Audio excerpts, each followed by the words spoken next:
सोचो कि अगर हमारे अंदर स्केलेटल सिस्टम ही ना हो, हड्डियां ही ना हो, कोई भी बोन ना हो, तो क्या होगा? क्या अपराइट खड़े नज़र आ सकते हैं हम? Erect?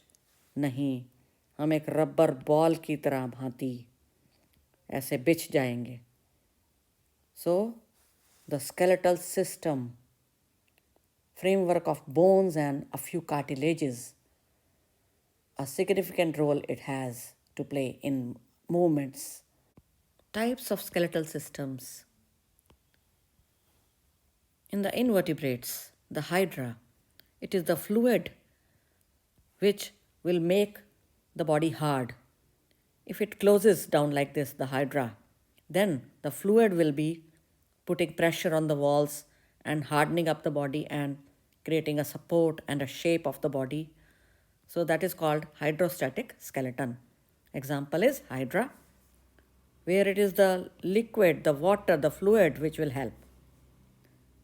Exoskeleton, found in the shells made of calcium carbonate of the mollusks, phyla.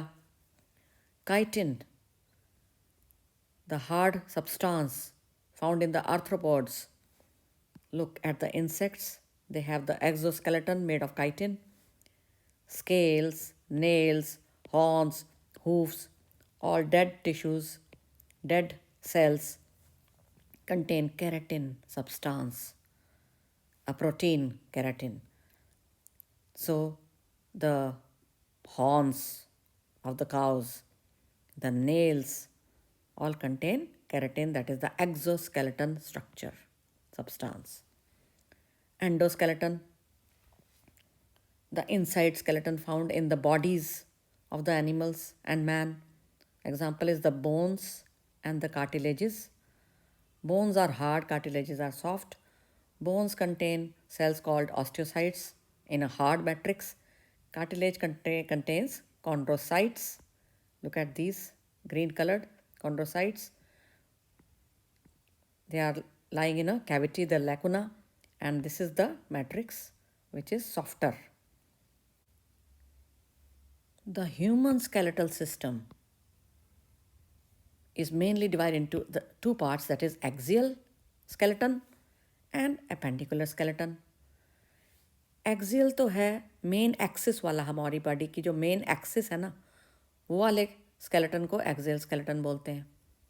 और जो साइडवेज हैं, जैसे अपेंडेजेस हो गए, ये limbs, bones of the limbs हो गई, और गर्डल्स हो गए, वो होते हैं पेंडिकुलर में। एक्सियल में 80 टोटल आती हैं बोन्स। जैसे कि पहली है स्कल, तो स्कल यानी कि क्या क्या बनी हुई है इसमें? क्रेनियम है, यानी कि खोपड़ी, मनुष्य की खोपड़ी यानी क्रेनियम, 8 बोन्स से बनी हुई। फेस वाली बोन्स 14 हैं। ऑडिटरी बोन्स यानी कि कानों वाली बोन्स 3 इधर और 3 उस वाले कान में, तो 6 हो गई। और हायोइड बोन, ये जो टंग के नीचे होती है। Another axial part is the vertebral column, it comes under axial skeleton. तो सर्वाइकल ऊपर ऊपर वाले वर्टिब्री 7 होते हैं ये, थोरेसिक वर्टिब्री 12, लुम्बर 5, सैक्रल 1 बन गया, 5 फ्यूज़ होके 1 बना दिया सिंगल, थे 5 लेकिन फ्यूज़ हो गए सैक्रल। कॉडल थे 4 लेकिन जुड़कर फ्यूज़ होकर 1 बन गए हैं। तो ये सारे वर्टिब्री हैं और ये वर्टिब्रल कॉलम है हमारी। उसके बाद आ गई स्टर्नम, तो स्टर्नम है ये वाली बोन, ये, और ये वानी है, और इसके साथ टंगे हुए हैं रिब्स, हमारे पसलियाँ हमारी, और ये 24 हैं, मतलब 12 इधर और 12 इधर वाली, total 24 ribs. Appendicular skeleton 126 bones in all, जिसमें आ गया पेक्टोरल गर्डल, मतलब शोल्डर वाला गर्डल हमारा, जिससे शोल्डर्स की ये जो आर्म्स हैं हमारी बोन्स, ये इससे टंगी हुई हैं, ये हमारी बाहें आ जाती है ना यहाँ पे, तो ये वाला जो एरिया है हमारा शोल्डर बनाता है, जो ये 4 हैं बोन्स, देखो उसके बाद हैं मतलब 2 ये वाली साइड की और 2 ये वाली साइड की, टोटल 4 हो गई बोन्स। पेल्विक गर्डल, ये नीचे वाला गर्डल आ गया, ये जो हिप गर्डल बोलते हैं जिसको, और इसमें एक तो ये है और एक ये है, कुल दो बोन्स हो गई इसमें, फ्यूज हैं सारी, तो 2 हैं। और 4 लिम्स, इसमें 30 बोन्स हैं 4 लिम्स में, एक साइड में, और दूसरे हाथ में भी 30।